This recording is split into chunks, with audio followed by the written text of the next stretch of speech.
حضرت سلیمان علیہ السلام کو اللہ نے ایک عظیم الشان حکومت عطا فرمائی تھی اور آپ کے بس میں ہوا کر دی تھی۔ آپ ہوا کو جہاں حکم فرماتے تھے وہ ہوا آپ کے تخت کو اڑا کر وہاں پہنچا دیتی تھی، اور جن و انسان اور پرندے سب آپ کے تابع اور لشکری تھے۔ آپ حیوانات کی بولیاں بھی جانتے تھے۔ سلیمان علیہ السلام جب بیت المقدس کی تعمیر سے فارغ ہوئے تو آپ نے حرم شریف پہنچنے کا عزم فرمایا۔ چنانچہ تیاری شروع ہوئی اور آپ نے جنوں اور انسانوں، پرندوں اور دیگر جانوروں کو ساتھ چلنے کا حکم دیا، حتیٰ کہ ایک بہت بڑا لشکر تیار ہو گیا۔ یہ عظیم لشکر تقریباً 30 میل میں پورا آیا۔ حضرت سلیمان علیہ السلام نے حکم دیا تو ہوا نے تخت سلیمان کو ماں اس لشکر عظیم کے اٹھایا اور فوراً حرم شریف میں پہنچا دیا۔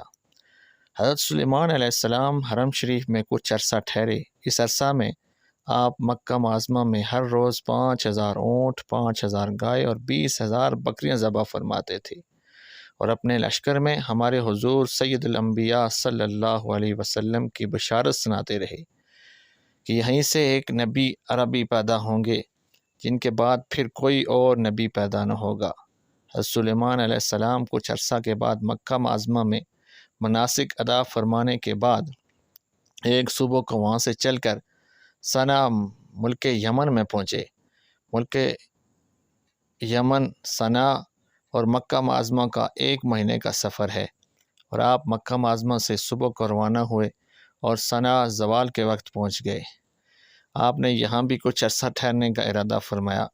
یہاں پہنچ کر پرندہ ہدہد ایک روز اوپر اڑا اور بہت اوپر تک جا پہنچا اور ساری دنیا کے طول و عرض کو دیکھا۔ اس کو ایک سرسبز باغ نظر آیا، اور یہ باغ ملکہ بلقیس کا تھا۔ اس نے دیکھا کہ اس باغ میں ایک ہدہد بیٹھا ہے۔ حضرت سلیمان علیہ السلام کے ہدہد کا نام یافور تھا۔ یافور کی اور یمنی ہدہد کی حسب ذیل گفتگو ہوئی۔ یمنی ہدہد: بھائی تم کہاں سے آئے ہو اور کہاں جا رہے ہو؟ یافور: میں ملک شام سے اپنے بادشاہ سلیمان کے ساتھ آیا ہوں۔